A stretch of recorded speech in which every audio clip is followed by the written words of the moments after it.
নমস্কার। মহামতি অনন্তলালকে স্মরণ করে ভারত কথার গ্রন্থি মোচনের ৯৭২তম পর্বের আলোচনায় আমরা উপস্থিত হয়েছি।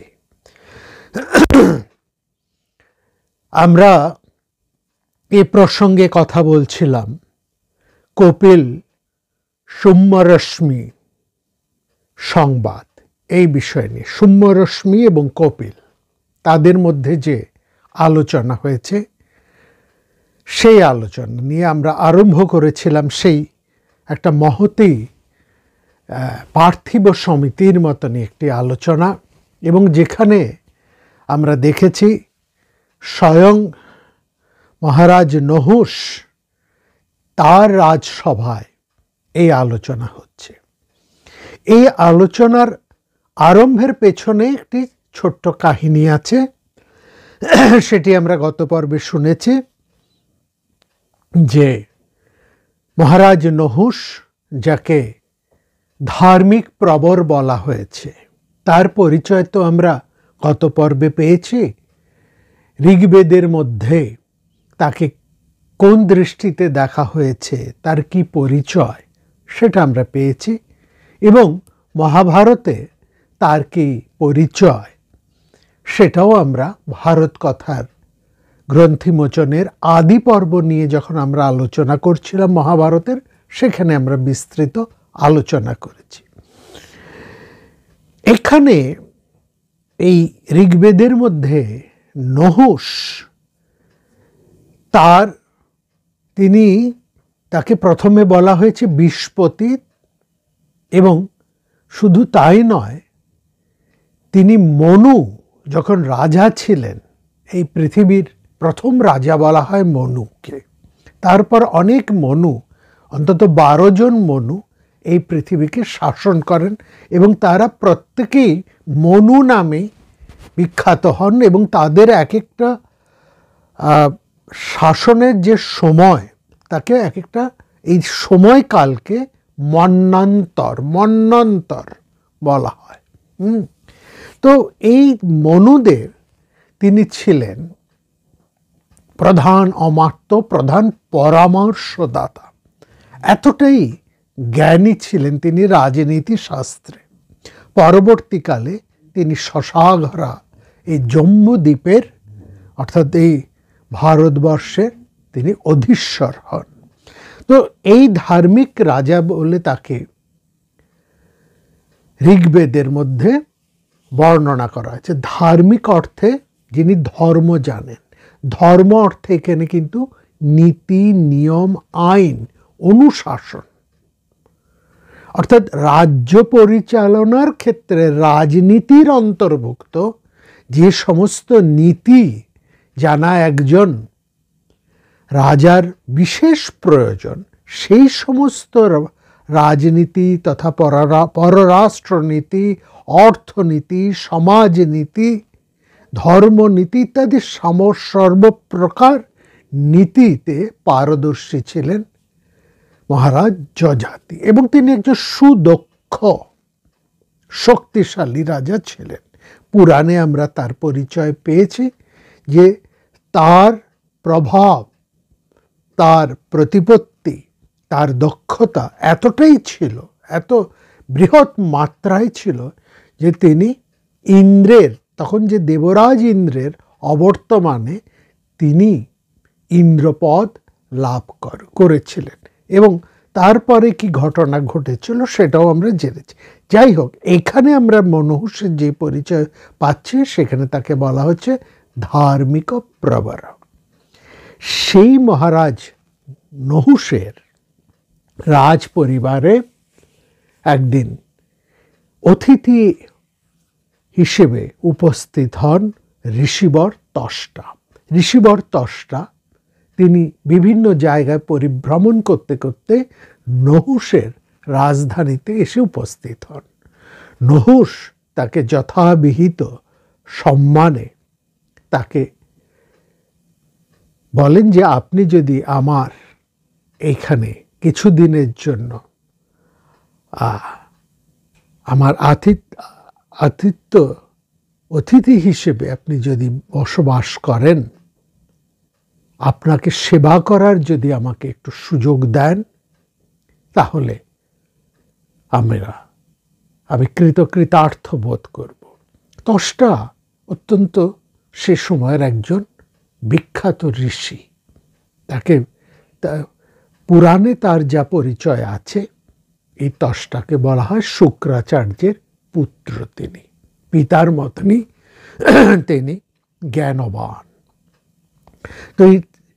তো সেখানে আমরা দেখছি তিনি মহারাজ যযাতির অতিথি হিসাবে অর্থাৎ তার আতিথ্য স্বীকার করলেন, আতিথ্য গ্রহণ করলেন, এবং একই ঋষি তার উপরে তিনি অতিথি, এবং কেমন ঋষি না, সেকালের অন্যতম শ্রেষ্ঠ ঋষি।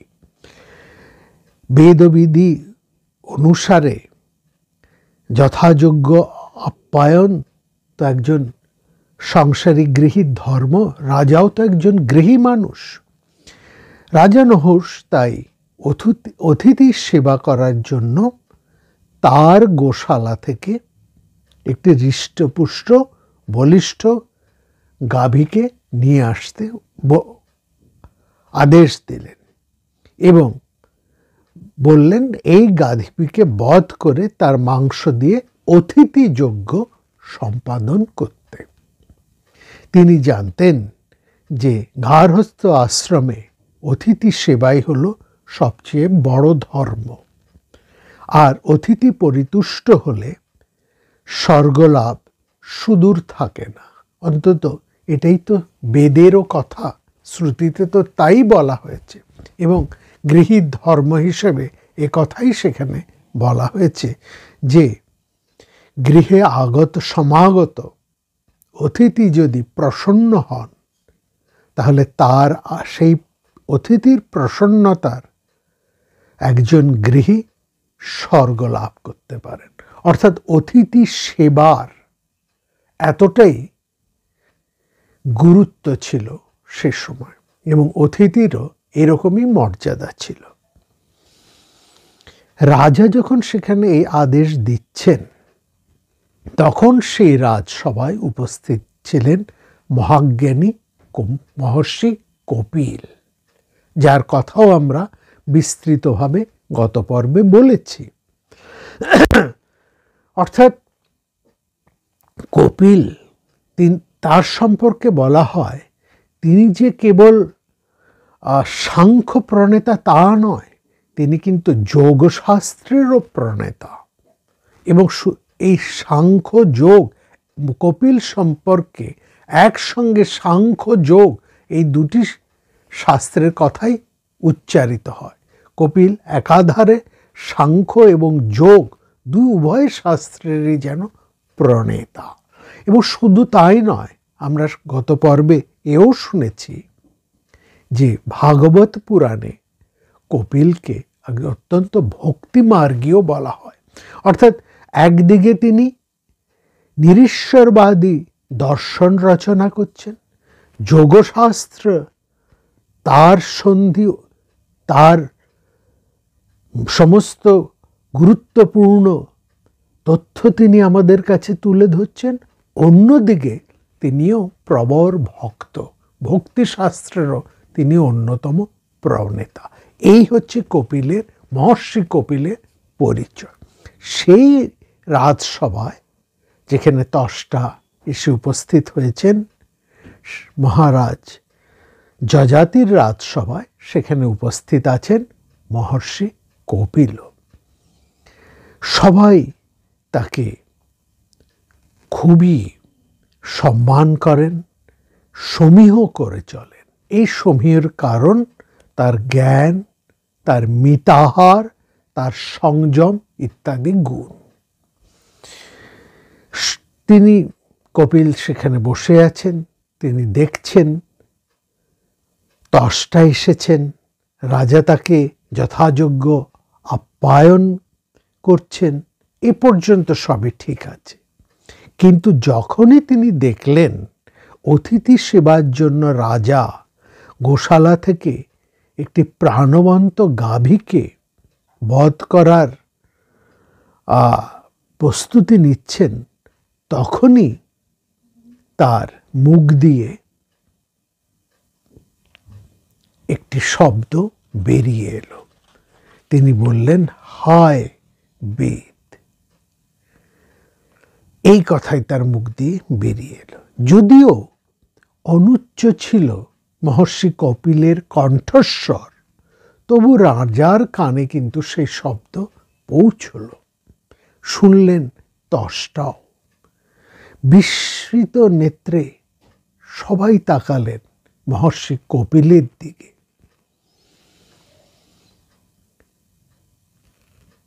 কি ব্যাপার, কেন মহর্ষি কপিল এরকম কথা বললেন?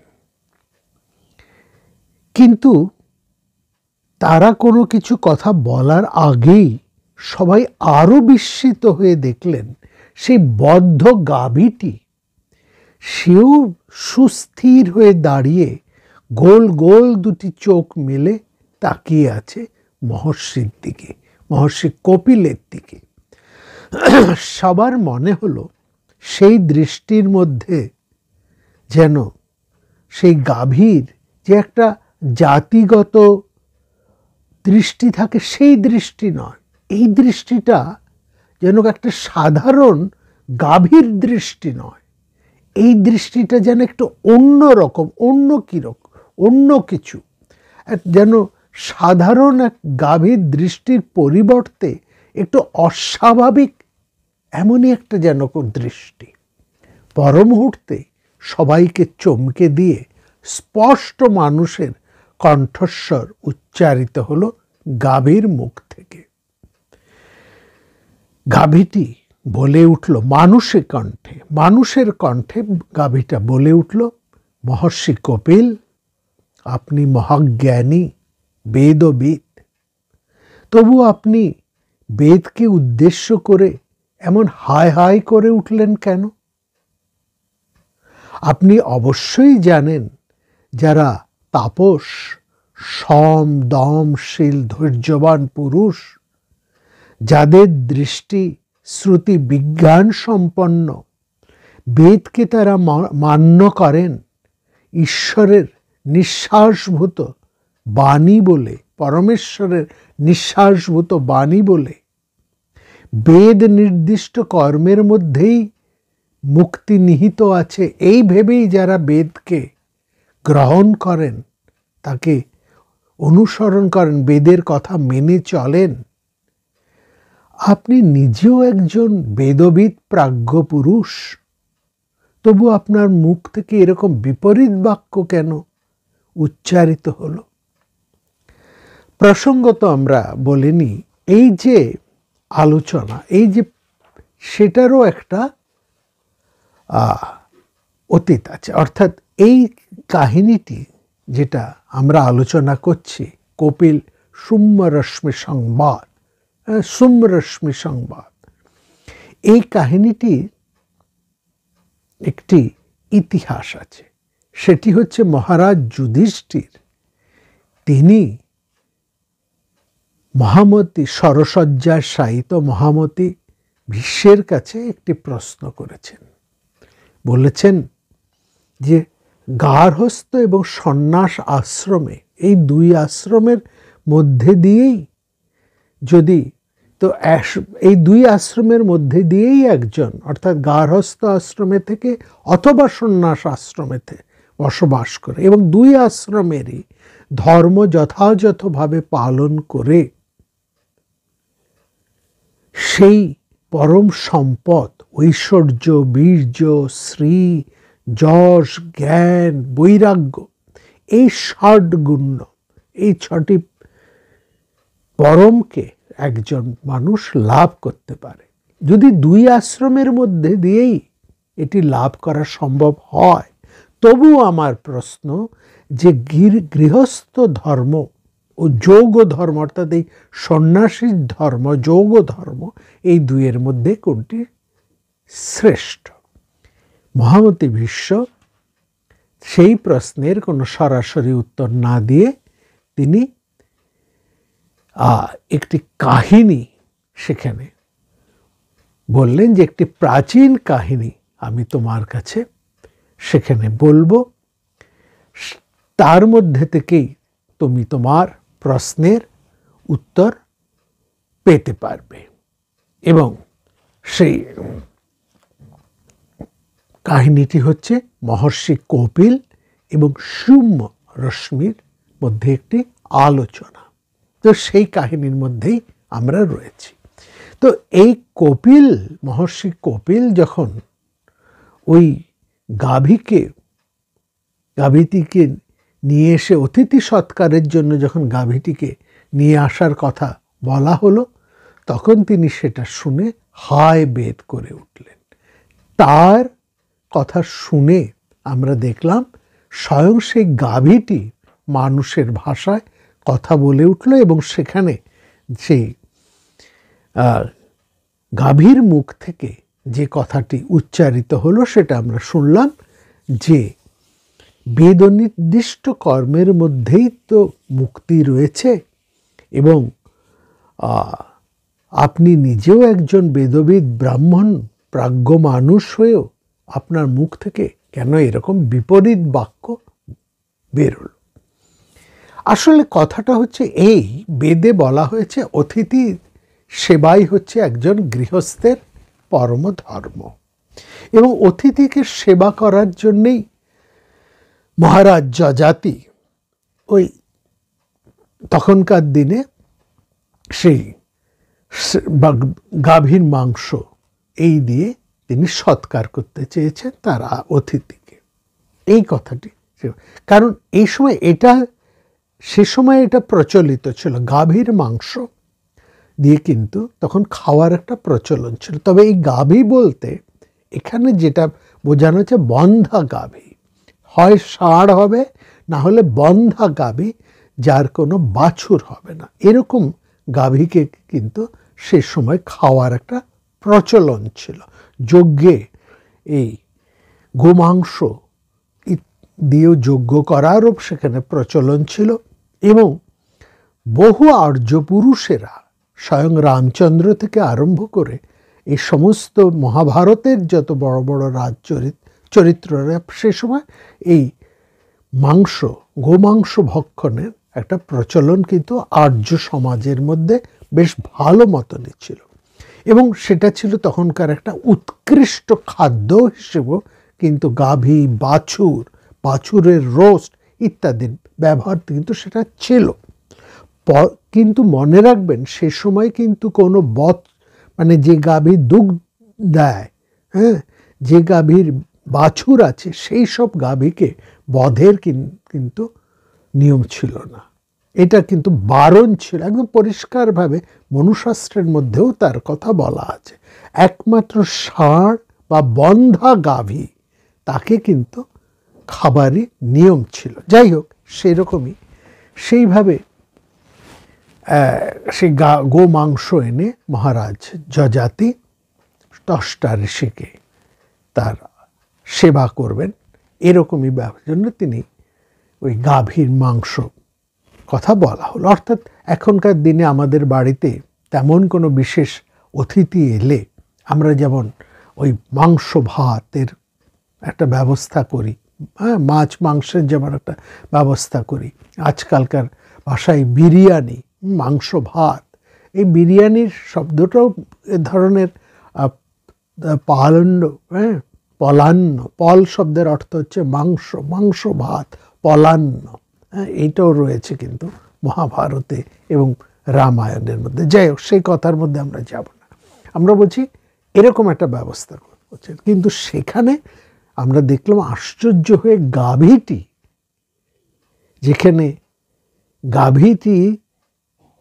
সেই মানুষের ভাষায় কথা বলে উঠল। সবাই একটু আশ্চর্য হয়ে গেলেন, এ কি গাভী একটা এরকম মানুষের ভাষায় কথা বলছে? যে গাভীর মধ্যে কার আবির্ভাব ঘটেছে? এটা কি সত্যি গাভী, না গাভীর মধ্যে কেউ প্রবেশ করে কথা বলছে, কারো আবেশ সেখানে ঘটেছে কিনা, এরকম একটা প্রশ্ন। কিন্তু মহর্ষি কপিল তার মধ্যে কিন্তু কোনো চাঞ্চল্য দেখা গেল না। পরিবর্তে তিনি একটু আত্মস্থ হলেন, এক লহমার জন্য তিনি যেন একটু আত্মস্থ হলেন। পরক্ষণেই স্বাভাবিক হয়ে তিনি একটু মৃদু হেসে বললেন, বিপরীত কোনো বাক্য বলে বেদের অবমাননা আমি করিনি। আমি জানি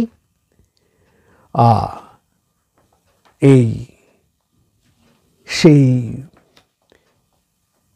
পরম সুখ, শাশ্বত শান্তি লাভ করার বেদ বিহিত যে 4টি পন্থা আছে সেটা আমি জানি। হ্যাঁ, তো সুতরাং কোনো বেদের বিপরীত কোনো কথা বলে বেদের কোনো অবমাননা আমি করিনি। নাহং বেদাং বিনিন্দামি না বিবেক্ষ্যামি করহিচিৎ। এবং আমি যে এটাও জানি, যেটা আপনি বলছেন সেটা আমি জানি, যে বেদ বিহিত কর্ম করে এবং বেদ বিহিত যে 4টি সনাতন পথ রয়েছে, 4টি আশ্রম রয়েছে, সেটিও আমি জানি। ব্রহ্মচর্য আশ্রম, গার্হস্থ্য আশ্রম, বানপ্রস্থ আশ্রম এবং সন্ন্যাস আশ্রম, এই 4টি আশ্রমের কথা আমি জানি। এবং আমি এও জানি এই 4টি আশ্রমে বেদ বিহিত কর্মাদি করে একজন মানুষ মোক্ষ লাভ করতে পারে, সেটাও আমি জানি। এক একটি মার্গের এই যে 4টি আশ্রম, এই যে 4টি মার্গ, 4টি পথ বা 4টি উপায়, তার কর্মকৌশল যে এক এক রকমের আলাদা আলাদা, সেটাও আমি জানি। এবং সেটাও বেদ বিহিত, তাও আমি জানি।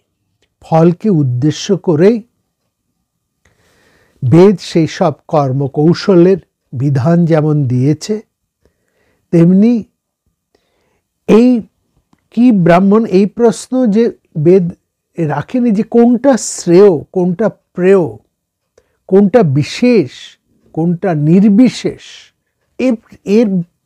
এরও কোনো বাদ কিন্তু, বা এই প্রশ্নেরও অমীমাংসা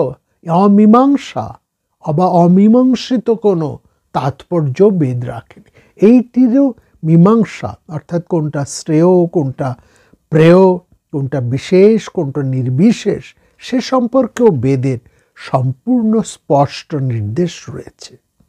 আমি জানি, মহর্ষি কপিল বলে চলছেন, ব্রাহ্মণ যজ্ঞাদি কর্ম যা করেন সেটাও বেদেরই নির্দেশেই করেন, এবং দ্যুতিমান দিব্য পুরুষদের তুষ্টি সাধন করার জন্যই নানাবিধ যাগের প্রবর্তন, সেটাও বেদেরই নির্দেশ। বেদের মধ্যে সেই যজ্ঞকর্ম অর্থাৎ কর্মমার্গের কথা বিস্তৃতভাবে বলা আছে, সেগুলো আমি জানি। এবং অন্যান্য ধর্মগ্রন্থ সেই বিধিনির্দেশকে, বেদে বিহিত কর্মধারকে অনুসরণ করে বিধিবিধানকে আরও প্রাঞ্জল করে তুলেছে। এই সম্পর্কে বেদকে অনুসরণ করেই আমাদের স্মৃতি, ন্যায়, অন্যান্য দর্শনও রচিত হয়েছে, সেসব আমি জানি। বেদ একদিকে যেমন বলেছে যজ্ঞাদি কর্মে প্রাণীবধ, প্রাণীহিংসা, বিদেহ, অর্থাৎ যজ্ঞকর্মে যে প্রাণী বধ করা, প্রাণী হিংসা, এটা যে যজ্ঞকর্মের একটি বেদ বিহিত বিধান, আবার বেদের মধ্যে প্রাণী হিংসা, প্রাণী বধ যে ভয়াবহ, সে কথাও কিন্তু বলা আছে। সুতরাং একই বেদ যখন বিপরীত কথা বলে, তখন তা নিয়ে কি একটু ভেবে দেখার প্রয়োজন পড়ে না? জানার প্রয়োজন পড়ে না তার বলাবল কতখানি? সেটাও তো একটু আমাদের বিচার করে দেখতে হবে। অর্থাৎ এখানে খুব পরিষ্কার করে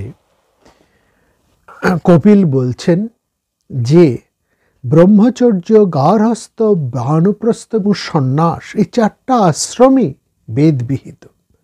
এই চারটে আশ্রমের উৎকর্ষ অপকর্ষকে কিন্তু জানতে হবে এবং বেদে এগুলোর প্রবলতা এবং দুর্বলতা উভয় কথাই সেখানে কিন্তু পরিষ্কার করে বলা হয়েছে।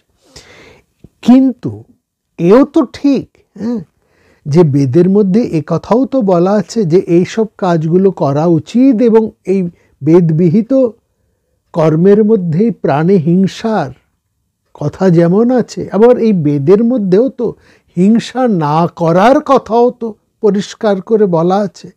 এই কথা তো সেখানে পরিষ্কার বলা আছে, এবং বিদিত্বা সর্বার্থ নারভেতেতি বৈদিকম নারভেতেতি চ অন্যত্র নৈষ্ঠিকী শ্রুয়তে শ্রুতি। এখানে দুটো শব্দ ভালো করে লক্ষ্য করার মতন। একটি হচ্ছে এখানে বলছেন এই বেদের মধ্যেই দুটি কথা সেখানে বলা হচ্ছে, আরভেত এবং নারভেত। সর্বার্থান বেদক্তানি সর্বকর্মাণি আরভেত। এবং যেমন এখানে শ্লোকে বলছেন এবং বিদিত্বা, এটা জেনেই সর্বার্থান আরভেদেতি বৈদিকম, অর্থাৎ এই প্রাণীবধ যজ্ঞে, পশুবধ, অশ্বমেধ যজ্ঞ যেমন আছে, যজ্ঞের মধ্যে সেই মধ্যে বাছুরের তাকে বধ করার, গোবধ, এইগুলো রয়েছে এই বইদের মধ্যে। এই আরভেদ মানে এটা রয়েছে। আবার নারভেদ এটাও তো সেখানে রয়েছে, অন্যত্র চ কর্মাণি নারভেদ ইতি নৈষ্ঠিকী নীত্বা শ্রুতি শ্রুতা। এটাও তো বলা হয়েছে জীব হিংসা করবে না, এ কথাও তো বেদের মধ্যে বলা আছে। না কর্মণা না প্রজয়া না ধনে না ত্যাগেন অমৃতম আস্মৃশ, এই কথাও তো বেদের মধ্যে পরিষ্কার বলা হচ্ছে।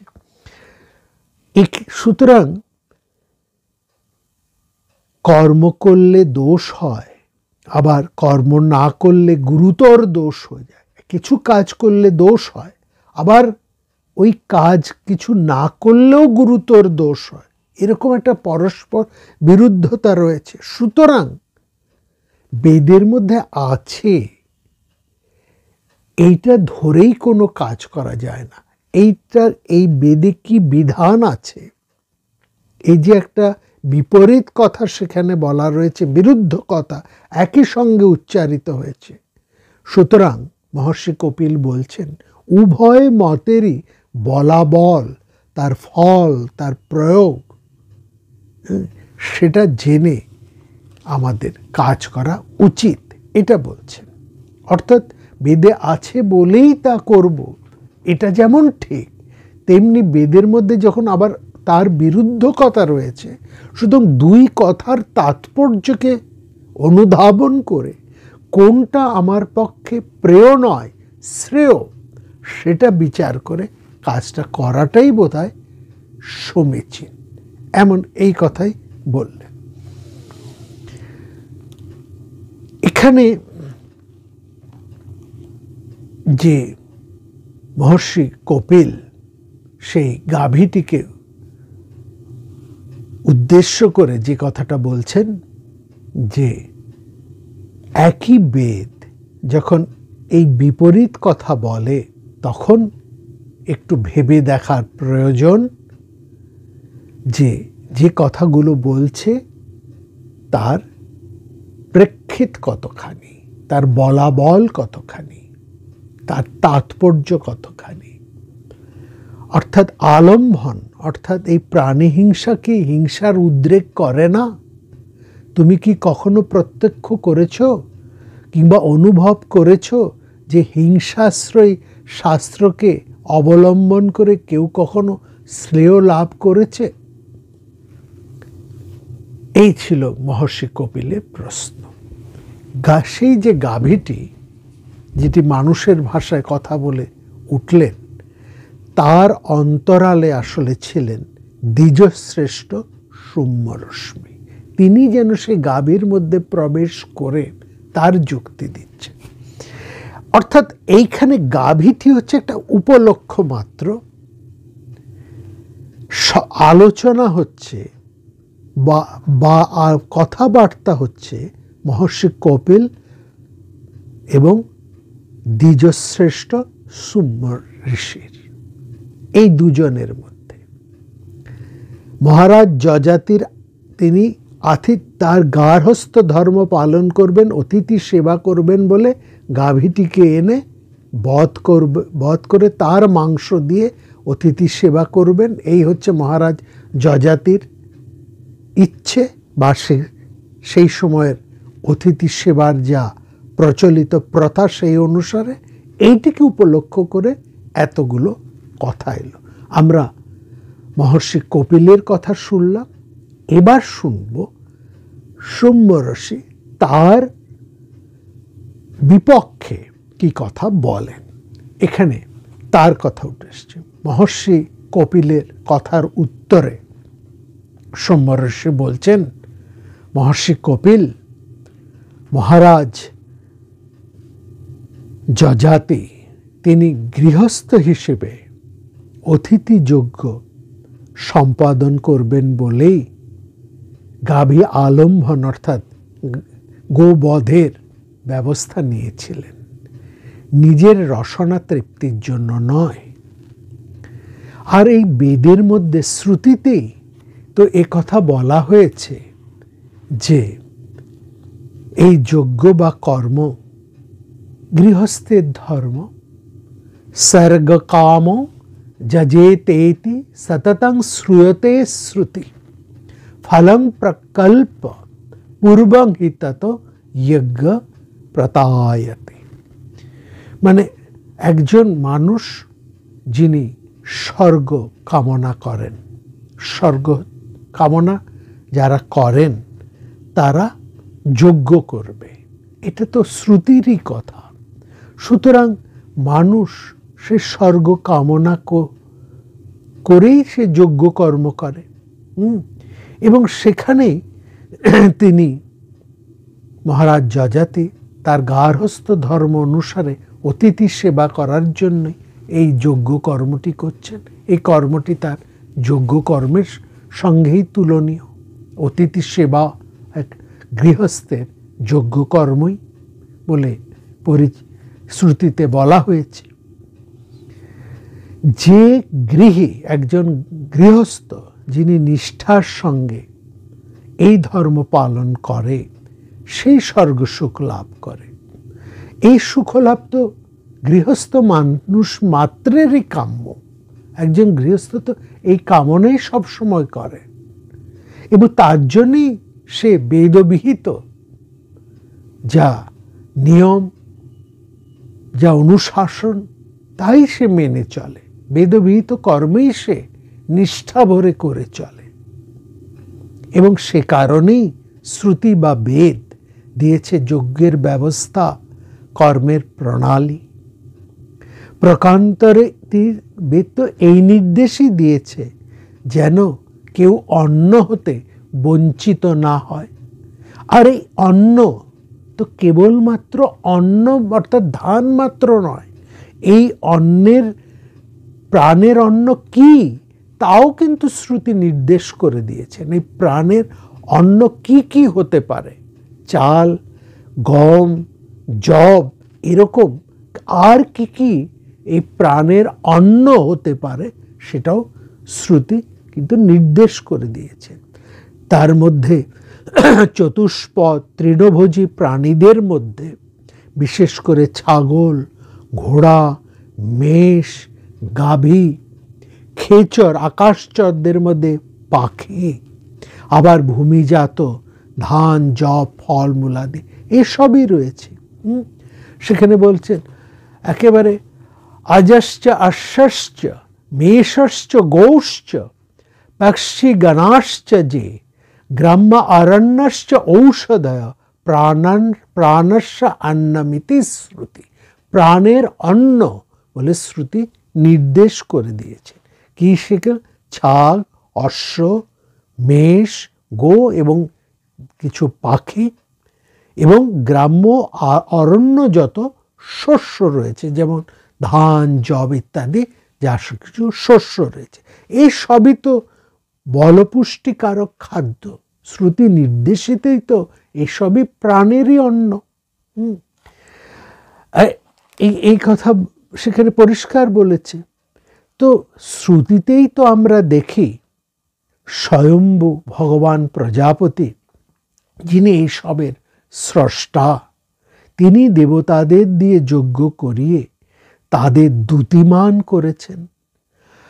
তারাও সেই বিধির বিধান মেনে নিজেরাও দ্যুতিমান হয়েছে। অর্থাৎ মানুষেরা যে যজ্ঞ করে, সেই যজ্ঞের যে ধূম যা দেবতাদের উদ্দেশ্যে নিবেদিত হয়, সেই যজ্ঞের অংশ লাভ করেই দেবতারা শক্তিশালী দ্যুতিমান হয়ে ওঠে। এবং সেই জন্যই তো আমরা দেখেছি দেবতাদের মধ্যে যজ্ঞ ভাগ পাবার একটা ভীষণ প্রতিযোগিতাও থাকে। সেখানে ইন্দ্র হচ্ছেন প্রধান, তিনি তার উদ্দেশ্যে যজ্ঞের সবসময় বেশিরভাগ অংশটা নিবেদিত হয়। তারপরে অগ্নি, বরুণ ইত্যাদি বড় বড় দেবতারা রয়েছেন। এবং মানুষ যখনই যজ্ঞ বন্ধ করে, তখন কিন্তু দেবতাদের বিপদ ঘনিয়ে আসে। দেবতাদের যা কিছু শক্তি, সামর্থ্য সবটাই হচ্ছে এই যজ্ঞ থেকেই তারা লাভ করে। তাদের উদ্দেশ্যে যা আহুতি দেওয়া হয়, তারাই তা গ্রহণ করে তারা বলিষ্ঠ, দ্রবিষ্ঠ, দীপ্তিমান হয়ে ওঠেন। এখানে সেই কথাটাই বলা হচ্ছে, তারা দ্যুতিমান হয়ে ওঠেন এই যজ্ঞ থেকে লাভ করে।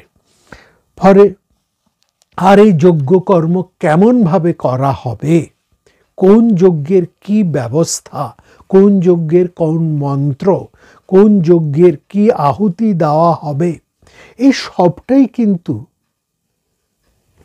এই বিধি বিধান, এই যে সমস্ত বিশাল একটা কর্ম, তার একটা তো বিধি আছে, নিয়ম আছে, তার একটা বিধান আছে।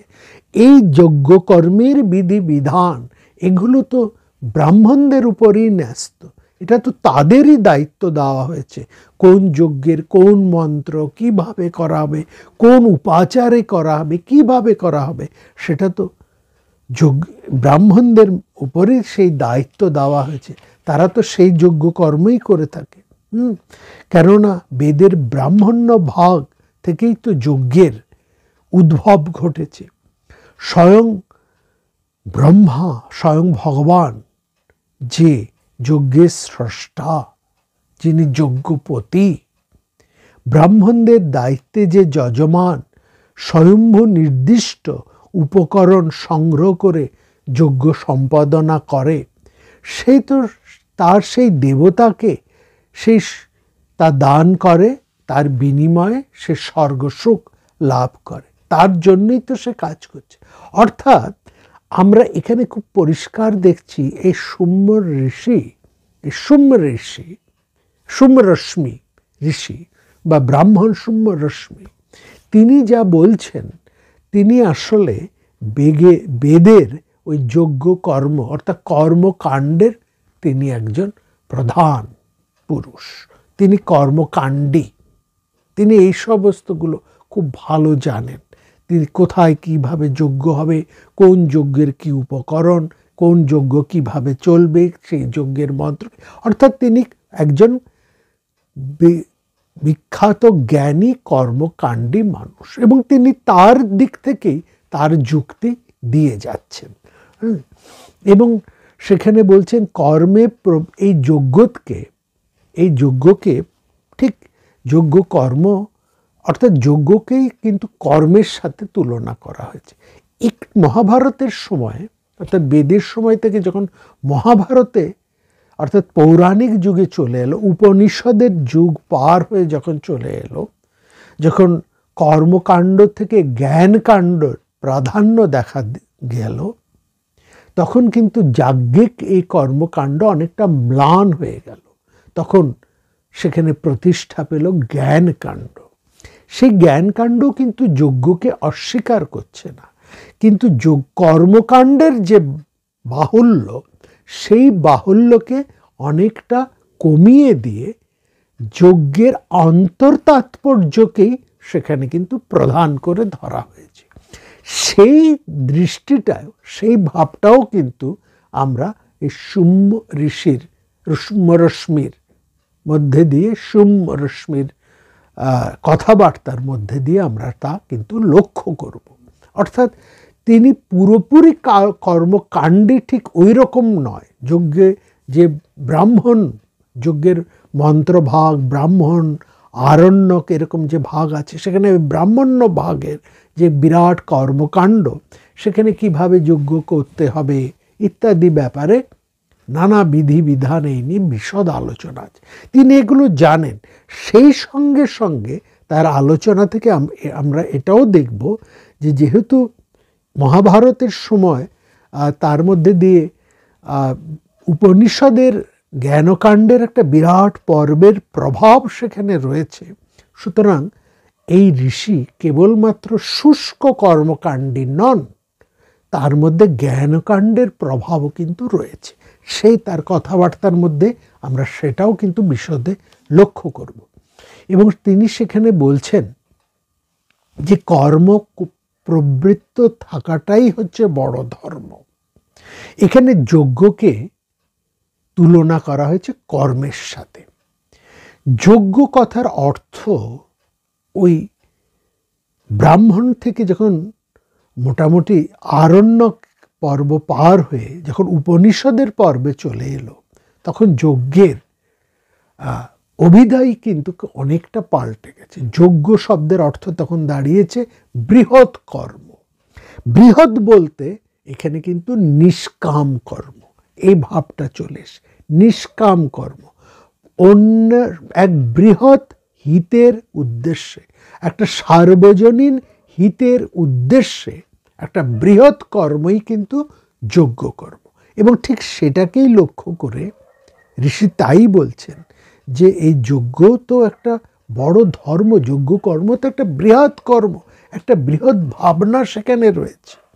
এবং সেই বৃহৎ ভাবনার অনুবর্তী হয়েই মানুষেরা যজ্ঞকর্ম করে থাকেন। অতিথি সেবা, এই যজ্ঞকর্ম কেবলমাত্র আগুন জ্বালা, ঘি ঢালা নয়। অতিথি সেবা, গৃহস্থের ক্ষেত্রে যজ্ঞকর্ম কিন্তু সম্পূর্ণ আলাদা। ব্রহ্মচর্য আশ্রমের ক্ষেত্রে যজ্ঞকর্ম, অধ্যয়ন হচ্ছে তার গুরু সেবা, ব্রহ্মচর্য পালন, এগুলো হচ্ছে তার যজ্ঞ। সেরকম গৃহস্থ আশ্রমে তার 5টি যজ্ঞ, একটি নয়, একজন গৃহস্থকে 5টি যজ্ঞ পালন করতে হয়। তার মধ্যে এই অতিথি সেবাও একজন রয়েছে। গুরু সেবা, শাস্ত্র সেবা, পিতামাতার সেবা, সংসারে তার উপর যারা নির্ভর করে আছেন, একেবারে অতিথি থেকে তার প্রতিদিনের তার সেবক সেবিকারা, তাদেরকেও ভরণ পোষণ রক্ষা, তাদের সেবা ইত্যাদি 5টি নৃযজ্ঞ সেখানে রয়েছে। মানুষকে গৃহস্থ ধর্মে 5টি যজ্ঞ সেখানে পালন করতে হয়। এইভাবে অর্থাৎ যজ্ঞের, আপনি লক্ষ্য করবেন যজ্ঞের ডেফিনেশন, অভিধানটাও কিন্তু পাল্টে যাচ্ছে। একটা সময় যজ্ঞ যেখানে কেবলমাত্র ওই আগুন জেলে জেলে ঘি ঢেলে একটা বিরাট ছিল, এখন সেই ভাবনাটা কিন্তু পরিবর্তিত হয়ে যাচ্ছে। এবং এখানে গৃহস্থ ধর্মের যে যজ্ঞ, তার মধ্যে এই অতিথি সেবা, নৃযজ্ঞ একটা বিরাট, এবং অতিথি সন্তুষ্ট হলেই তিনি প্রসন্ন হয়। সেই প্রসঙ্গে আমরা আসব। এই আলোচনা, বিস্তৃত আলোচনা এখানে আছে, সেই কথা তার দিকেই লক্ষ্য করে ঋষি সেই কথাই বলছেন যে এই জগৎ যজ্ঞকে অনুসরণ করেই চলেছে। অর্থাৎ এই জগতে, এই জগৎ বলতে এই সংসার বলতে 4টে আশ্রম, 4টি আশ্রমকে নিয়েই কিন্তু সংসার বা এই জগৎ, তাই না?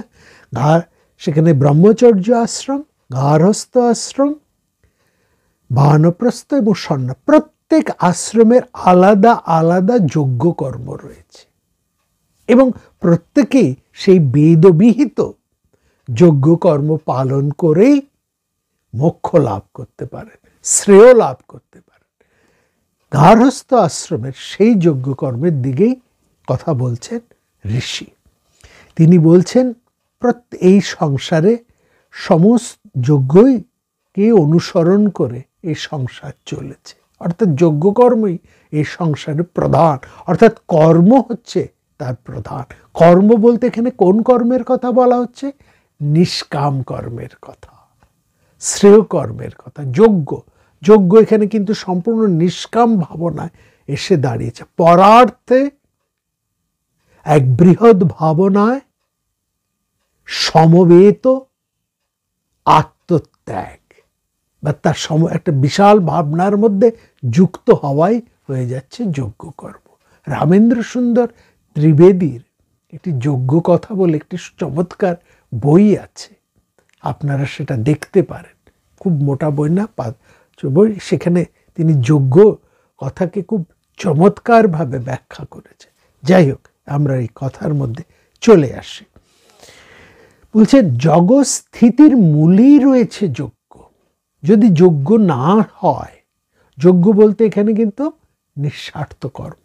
এই যে দেখুন এখনকার দিনে বড় বড় যে সমস্ত কাজকর্ম হয়, মানে প্রশাসনের তরফ থেকে, সরকারের তরফ থেকে যেসব কাজগুলো করা হয়, কিংবা মানুষ অনেক সময় শুভবুদ্ধি সম্পন্ন মানুষেরা একত্রিত হয়ে যে সমস্ত বড় বড় কাজগুলো করেন, তার মধ্যে স্বাস্থ্য আছে, শিক্ষা আছে, অন্যান্য সামাজিক স্থিতির জন্য, সুষ্ঠু ব্যবস্থার জন্য, সুরক্ষার জন্য, উন্নতির জন্য যে সমস্ত বড় বড় প্রজেক্ট বা কাজগুলো নেওয়া হয়, এবং সেই কাজগুলো যেভাবে সরকারি ব্যবস্থাপনায় হতে পারে, বেসরকারি ব্যবস্থাপনায় হতে পারে, কিংবা সাধারণ সমাজের মানুষের একত্রিত হয়ে শুভবুদ্ধি কোনো মানুষের সঙ্গে যুক্ত হয়ে কারো অনুপ্রেরণায়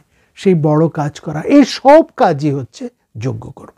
এই কাজগুলো যদি না হয়, বন্ধ হয়ে যায়, তাহলে সমাজ একেবারে স্তব্ধ হয়ে যাবে, মানুষের বাঁচা কষ্টকর হয়ে যাবে, তাই না? সংসার যাত্রাটাই স্তব্ধ হয়ে যাবে।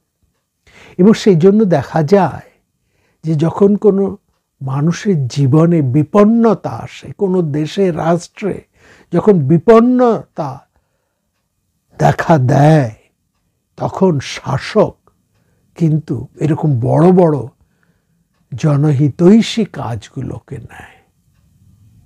আমরা এই কোভিডের সময় দেখেছি, বহু মানুষ যখন বিপন্ন হয়ে পড়েছে সমস্ত দেশে, রাষ্ট্র সরকার তখন বহু এমন কাজ নিয়েছে, যেই বড় বড় মানুষের সেই কাজ, অর্থাৎ তার অর্থের,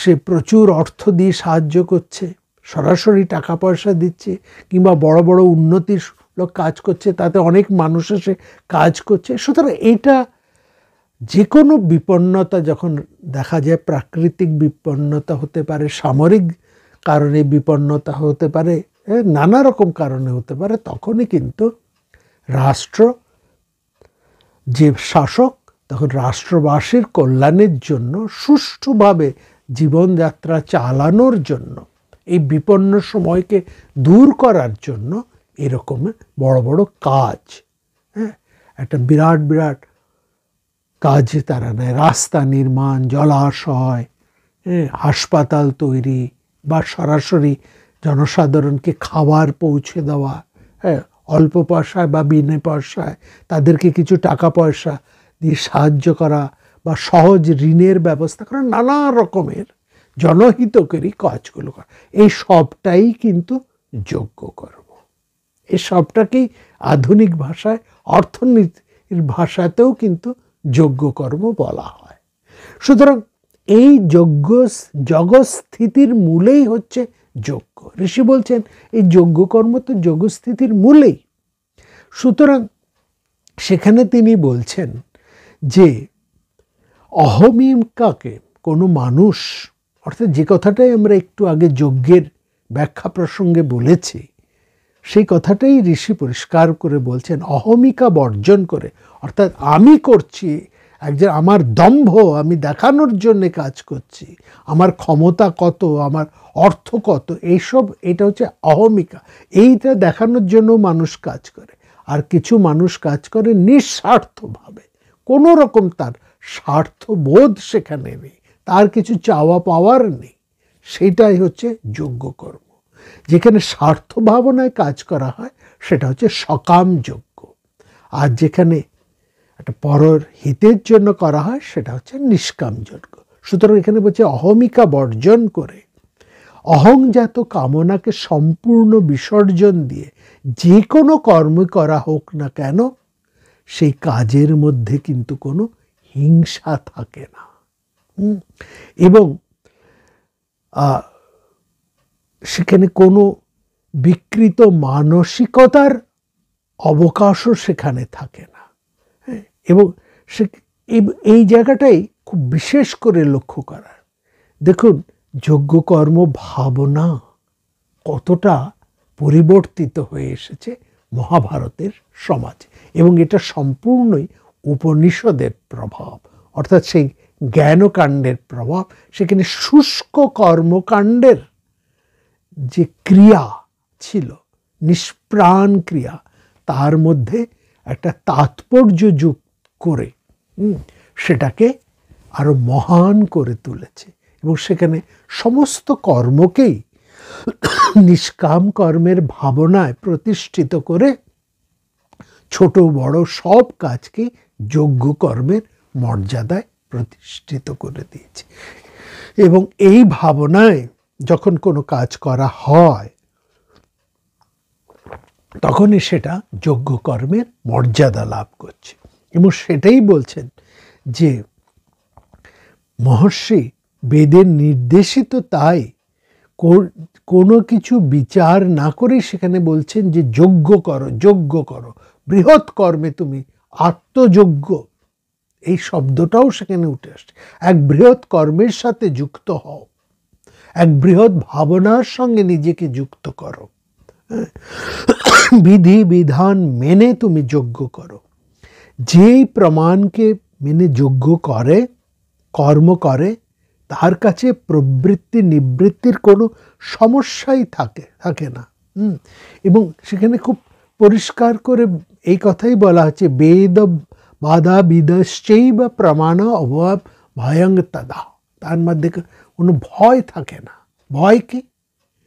অর্থাৎ সে কাজ করতে গিয়ে তার যদি কোনো হিংসা হয়ে গেল, কোনো ত্রুটি হয়ে গেল, হ্যাঁ, তাহলে তার কোনো দোষ হবে না। একটা বড় কাজে সে যখন যুক্ত হয়ে যায় এবং তার মধ্যে তার যখন কোনো ব্যক্তিগত স্বার্থ থাকে না, চাওয়া পাওয়ার কিছু থাকে না, এরকম একটা বড় কাজ করতে গিয়ে যদি তার কোনো কর্মদোষ সেখানে ঘটে যায়, তাহলে সেই দোষজনিত কোনো পাপ তার হবে না। এইটাই হচ্ছে বেদের বিধান।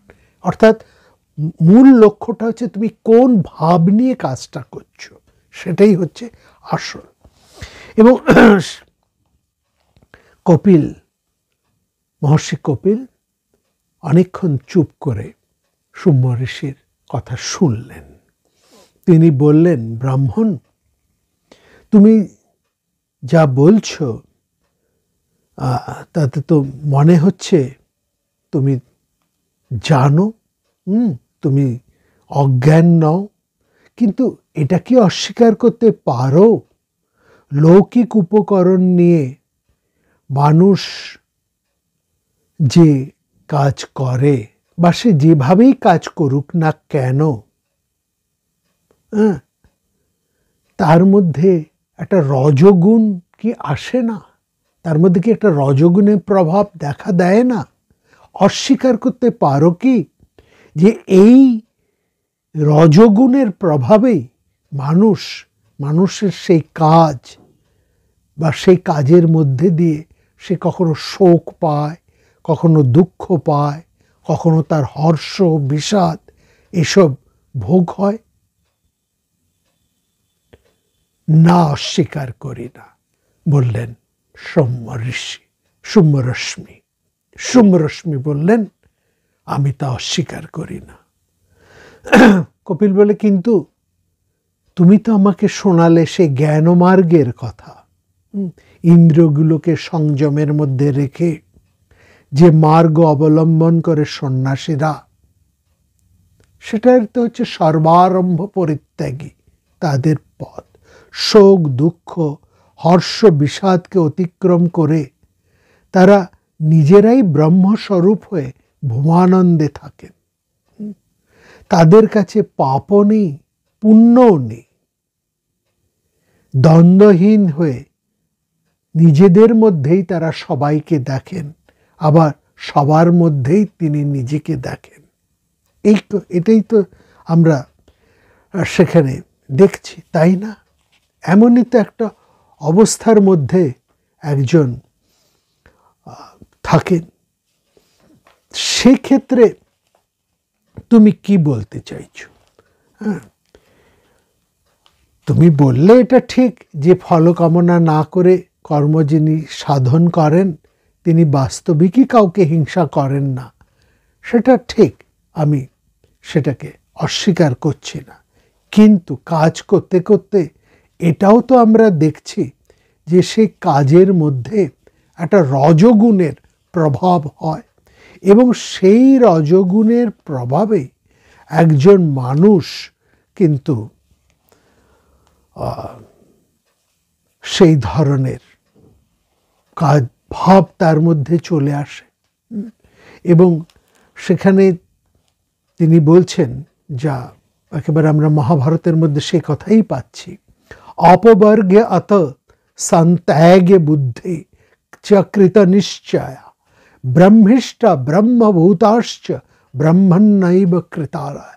বরং যে মানুষ সর্বত্যাগী হয়ে কোনো রকম একেবারে এতটুকু আসক্তি না রেখে সম্পূর্ণ সন্ন্যাস ধর্ম পালন করে তত্ত্বজ্ঞান ও মুক্তি লাভকে কৃতনিশ্চয় হয়ে ব্রহ্মনিষ্ঠ ব্রহ্মাশ্রিত হয়ে ধীরে ধীরে ব্রহ্ম সাযুজ্য সেই ব্রহ্মস্বরূপতা লাভ করেন, তার মধ্যে তো কোনো দোষ থাকে না, তার মধ্যে কোনো অহমিকা এই ভাবও আসে না, তার দ্বারা কোনো হিংসা কাজও হয় না, হিংসা সৃষ্টিও তার মধ্যে হতে পারে না। বিষকা নষ্ট রাজসা স্তেন শ্লোক সন্ন্যাসম তেষাং গতিং পরম প্রাপ্য গার্হস্থ্যে কিং প্রয়োজনম।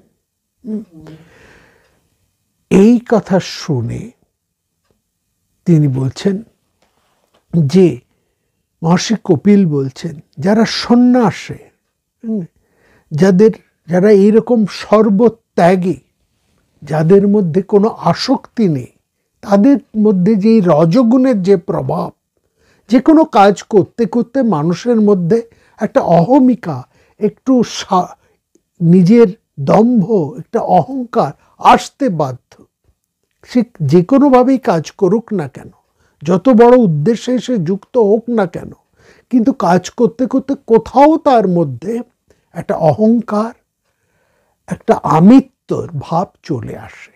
কিন্তু যে মানুষ সর্বস্ব ত্যাগ করে একেবারে সন্ন্যাস মানে সর্বপ্রকার আসক্তি ত্যাগ করে যিনি কাজ করেন, তার মধ্যে তো এই বলছেন তার নষ্ট রাজস্তেষাং, নষ্ট রজ, তার রাজসিক ভাবটা সম্পূর্ণ নষ্ট হয়ে যায়, তার মধ্যে আর এতটুকু অহংকার আসার জায়গা থাকে না। নষ্ট রাজস্তেষাং, এবং তিনি এই সমস্ত কিছু, তার এই রাজসিক ভাব, তার এই অহংকার, এই অহংকারটা সম্পূর্ণ নষ্ট হয়ে তার মধ্যে কাজের জন্য কোনো অনুশোচনা, কোনো শোক আর তার থাকে না।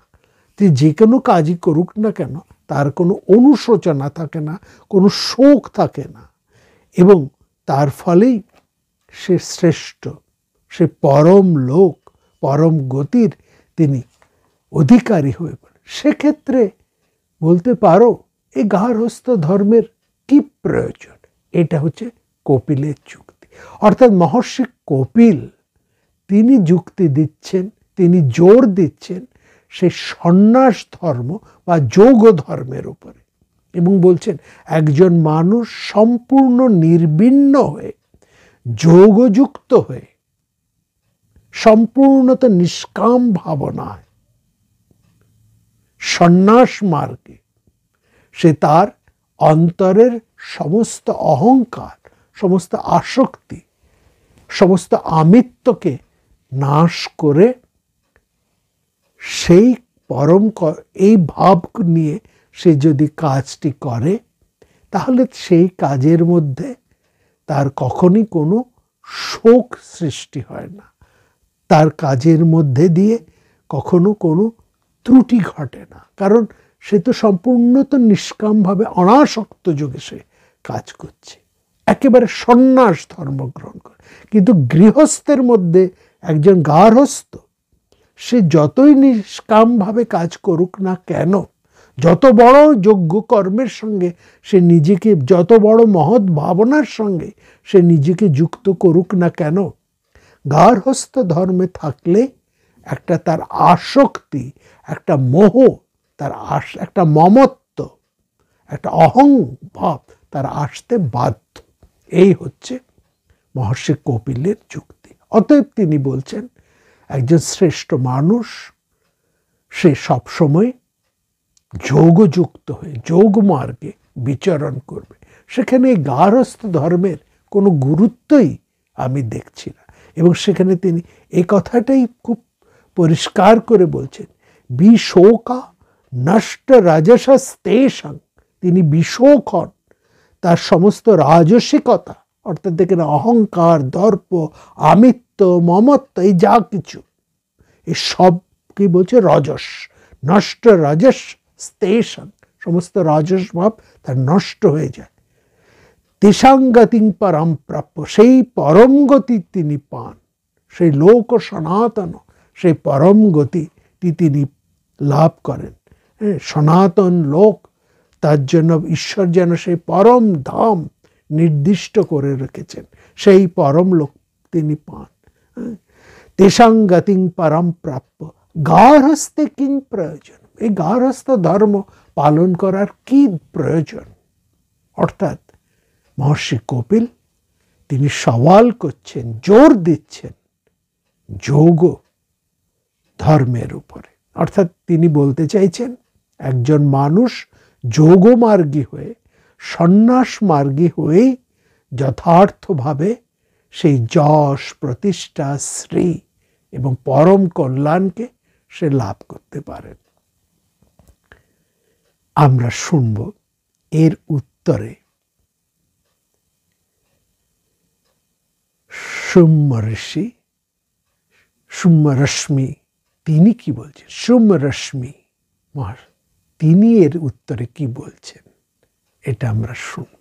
এই আলোচনাটা একটু দীর্ঘ আলোচনা, আমরা কয়েকটি পর্ব ধরে শুনব। আজকে আমরা মহর্ষি কপিলের বক্তব্য শুনলাম, তার প্রত্যুত্তরে সুম্যরশ্মি ঋষি তিনি কি বলেন, দ্বিজশ্রেষ্ঠ তিনি, সে কথা আমরা শুনব আগামী পর্বে। প্রত্যেকেরই কিন্তু একটা যুক্তি আছে। আজকে আমরা সুম্যরশ্মির প্রথমে কিছুটা যুক্তি শুনলাম, তার যুক্তিকে ছেদন করে মহর্ষি কপিলের কথা কিছু শুনলাম।